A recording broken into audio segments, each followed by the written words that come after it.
May dumating na parcel ang aking anak. Sinabi na to sa akin kanina. Limot ko na kung anong laman. Tignan ko. Parcel. Wala.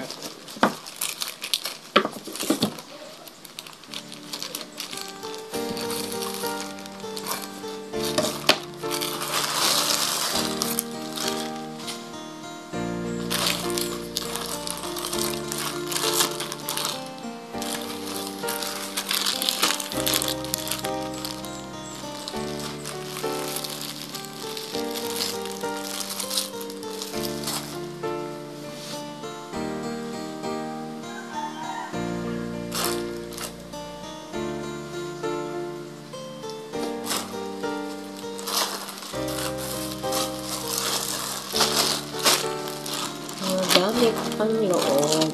Bilay ng akin. Order niya sa online. Ang mga guys, magandang umaga.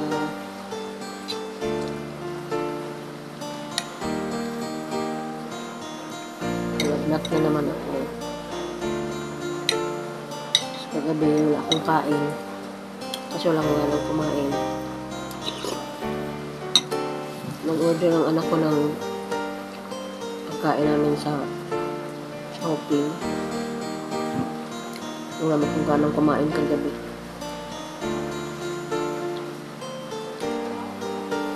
Ngayon pinipilit kong kumain.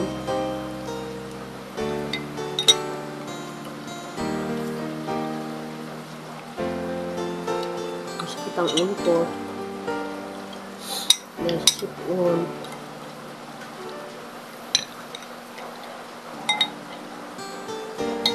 Kagabi grabe ang lagnat ko.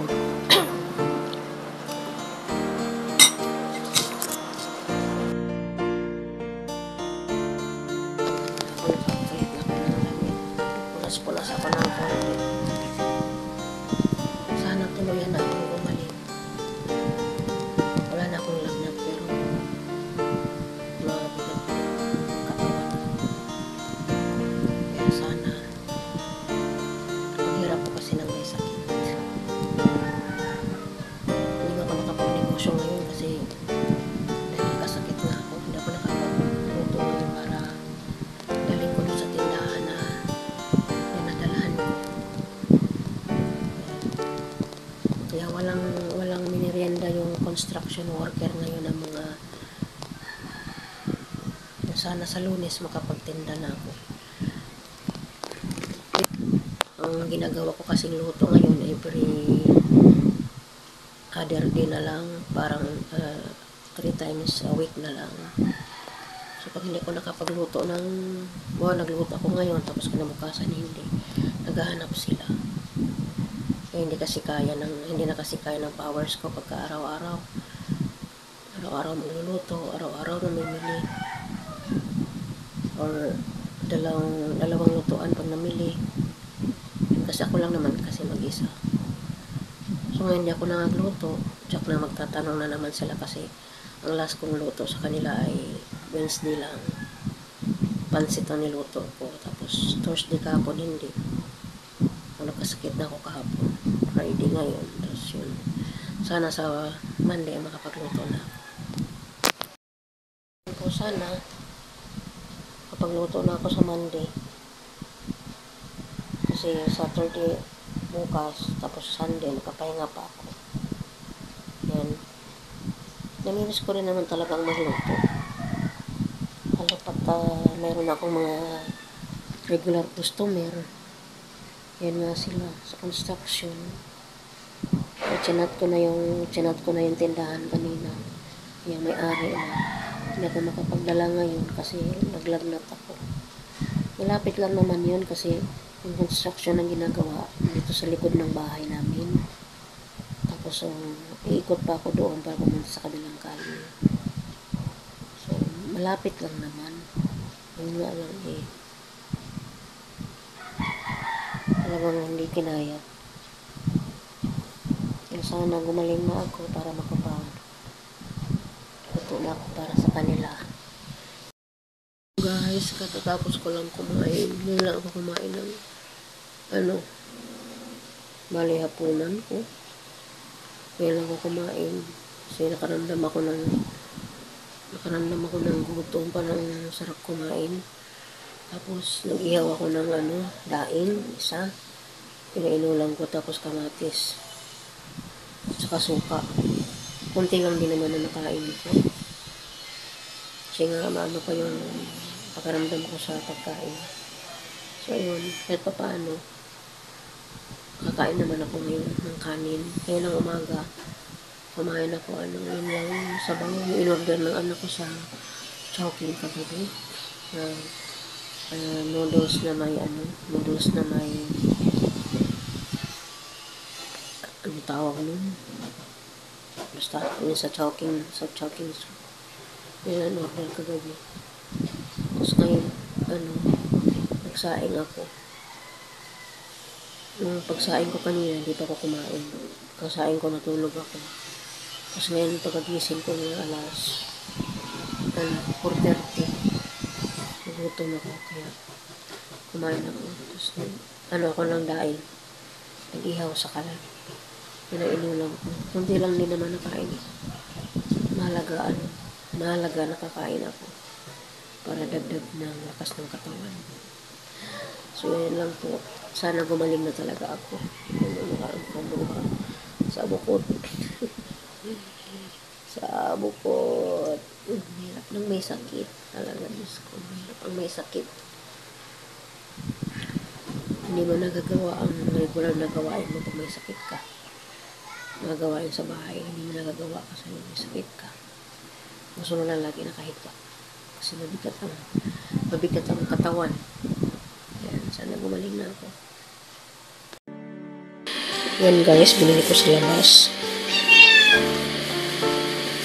Yan. Ang pipino. Wala ko ng orange. Tsaka kamatis. Tapos ito. Ito. Butong. Yan, tinapay. Hello guys, good morning. Sama pa rin ang pakaramdam ko. Akala ko magaling na ako kahapon. Tapos kagabi, nalaman ulit ako. Ito yung umaga. Umigat na naman ang katawan. Nabangon. Yung ilong ko. Hirap na may sakit.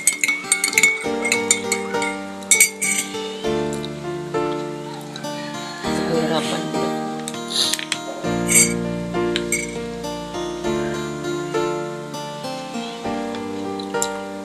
Akala ko kahapon okay na ako. Naligo na nga ako eh. Tapos lumabas kami ng anak ko. Bili ng kaunti sa grocery. Sa Robinson. Tapos pinagipitan pa ako ng buhok na anak ko. Pagdating ko dito sa bahay, ang iba na naman yung pakaramdam ko. Pininan ko naman ang gamot.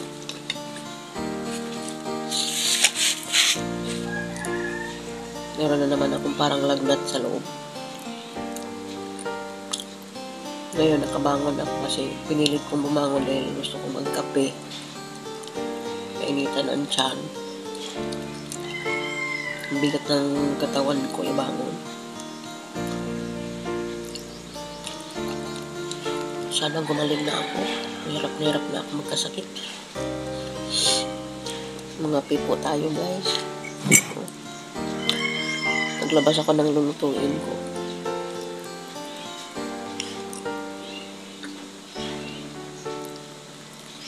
Pag gumaling na ako nito ngayon, pahinga muna ako ng 1 linggo siguro sa pagluluto sa pagtinda-tinda.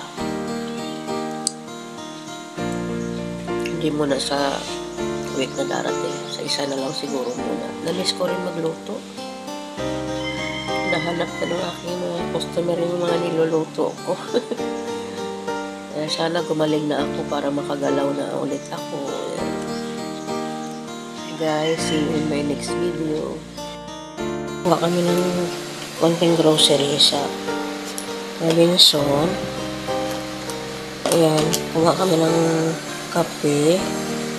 Tapos meron na siyang free na tasa. Ayan o. May free na tasa. Anis kape. Ang ganda. Nabili na namin kagabi. Ang ganda pala siya.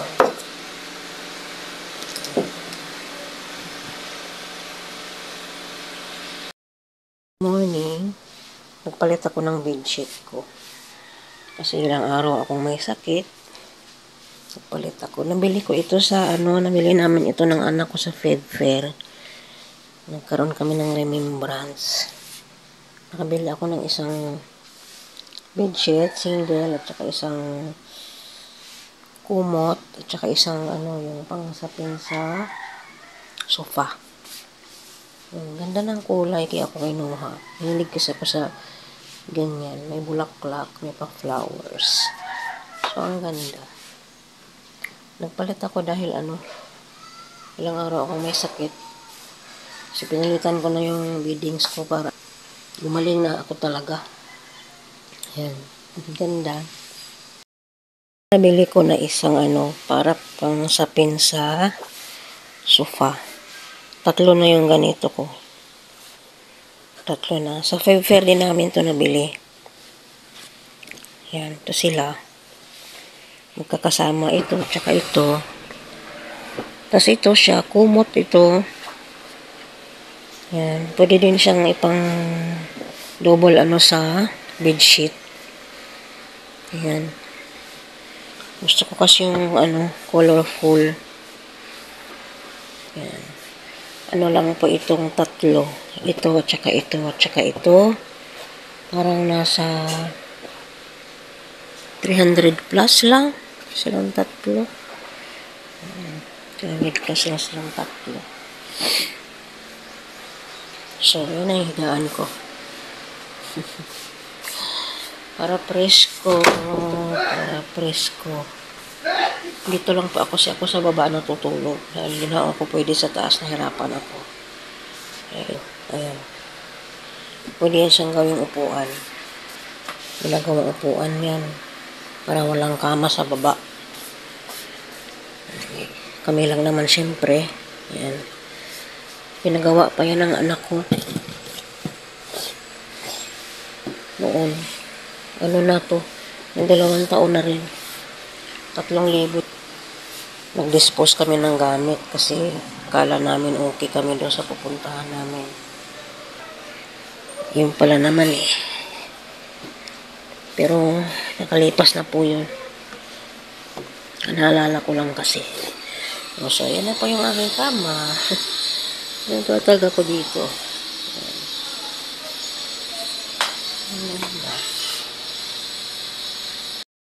Siya. Maiksi lang siya. Pero hindi naman importante na dyan. Hindi naman nagagamit dyan. So, ayan. Dito siya. Bali, 3 na yung ganito ko. Meron din ako dyan pink plaster din. Binili ko sa Feb Fair. Yung tinanggal ko doon. Ito siya. Makapal ito. Binili ko to sa crossing noon sa palengke. Tagal na rin. Tagal ko nang nabili ito. Mamigat ito. Parang 200 yata ang bili ko niya. Hindi ko to siya dinispose. Matagal ko na itong nabili sa unang sofa pa namin.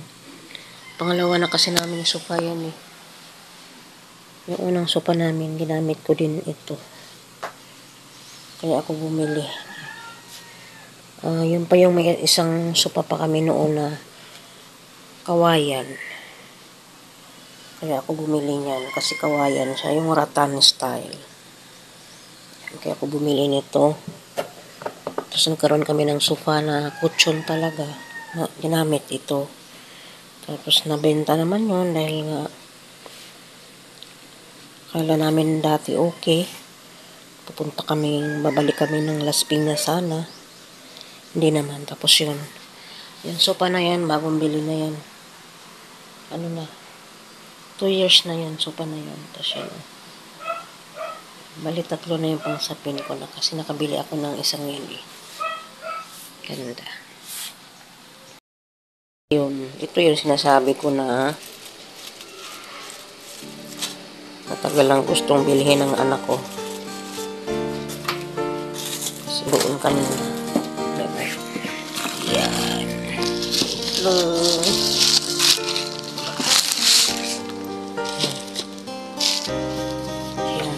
Ako na ang pusa gustong kumain. Ayan. Mamaya na lang. Tignan ko na. Ito yung matagal na niyang gustong bilhin. Second ng trabaho, inuungot na niya ito eh. Niya, mama, gusto ko na sanang bilhin yun. Isang araw, sabi niya sa akin. Sabi ko kung kaya mo na, hindi bilhin mo na. Yan. Medyo mahal po ito.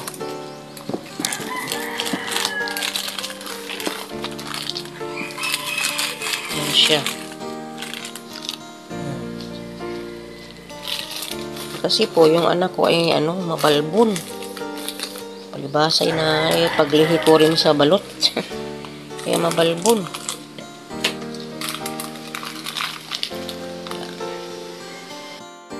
Tingnan ang anak ko parcel.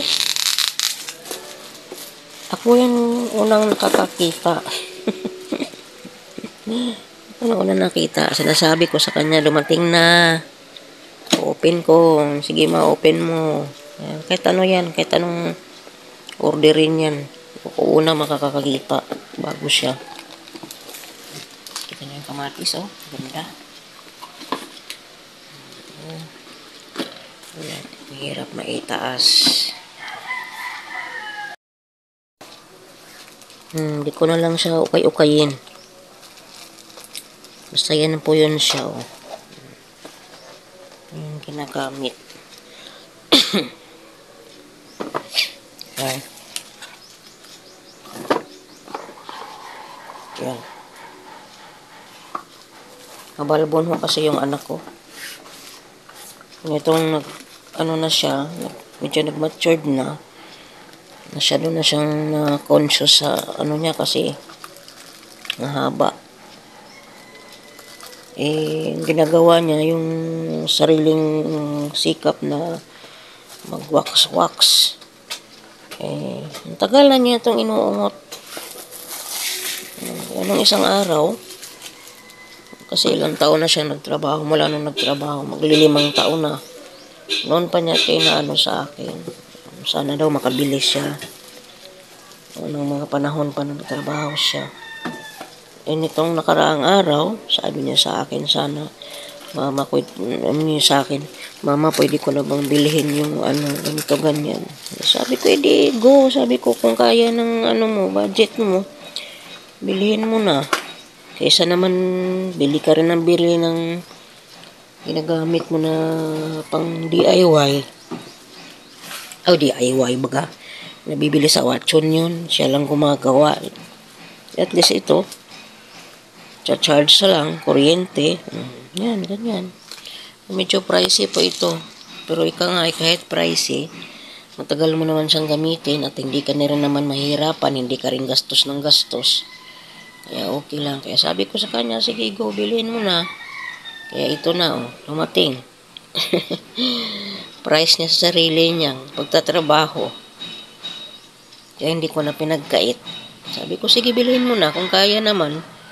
Medyo pricey nga lang siya, pero kaya naman. Kahit pricey, may matitira pa rin naman sa pera niya para pang amin, sa sarili namin. Kaya yan. Salamat, Lord. Matagal na niyang inuungot-ungot. Ayan. Pero kahit siyang nagtrabaho, siyang kumikita, nagpaalam pa rin siya sa akin na kung pwede na ba daw, kaya niyang bilhin ito. Kasi matagal na nga niyang gustong bilhin. Naawa naman ako sa anak ko. Siya ang nagtatrabaho.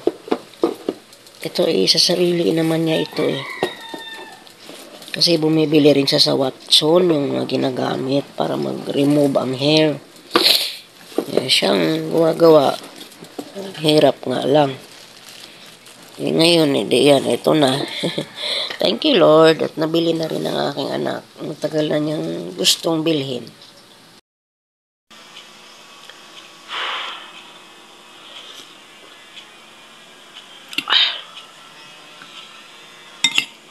Kain tayo kahit na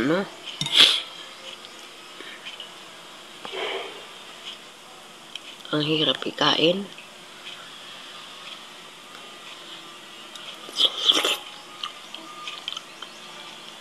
Ay, ako, Diyos ko, Lord.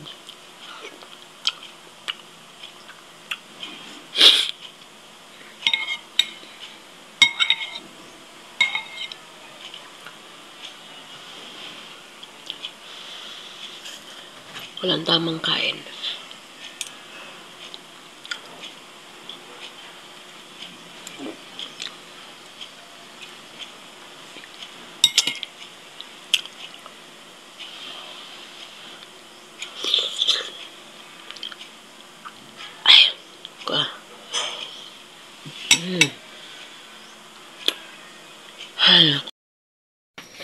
Gumawa ako ng pagkain ko.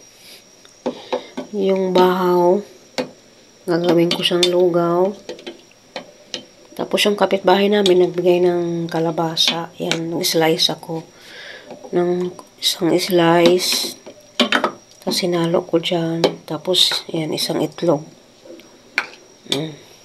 Para-paraan lang talaga na makakain tayo. Kasi ayaw ko munang perasahin yung gums ko at saka yung ngipin ko kasi. Ayan. Yan ang aking dinner ngayon. Guys, luto na.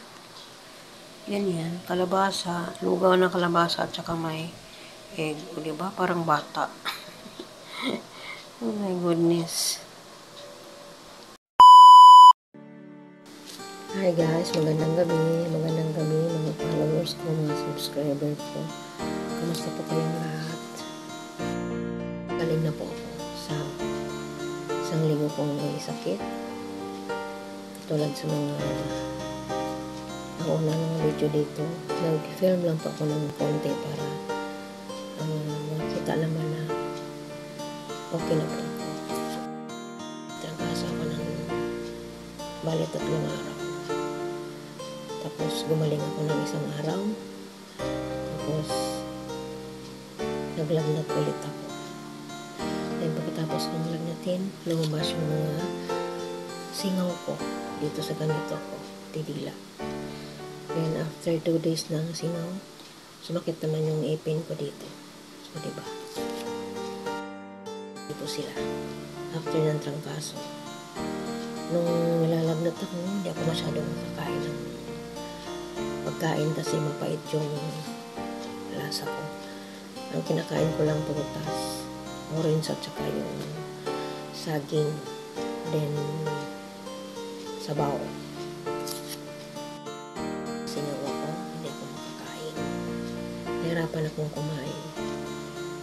Kahit lunukin ko yung lugaw, o noodles lang na malambot, talagang napapayak ako sa sobrang sakit kasi masakit yung gums ko. Dito sa taas. Sa baba, hindi naman sa taas. Dito talaga. Taas. Tapos ang ngipin ko, sakit. Pag kinakain natin ganun, yan. Pag ginaganon mo siya, masakit. So, hindi ka makakain. So, nagtiis ako ng matagal. Tapos hanggang, ayan, gagawa ka ng paraan para kumain ka, makakain ka. Kaya ginagawa ko ng ano, aros kaldong bahaw or lugaw na bahaw. Tapos lalagyan ko siya ng gulay or ano, ulam para lang maging meron akong panlasa. At magaling na ako. Ito na po guys. And thank you so much. Please subscribe. Click the notification bell para po notify kayo mga bago kong videos. Thank you so much guys. And magaling na ako. Bye-bye.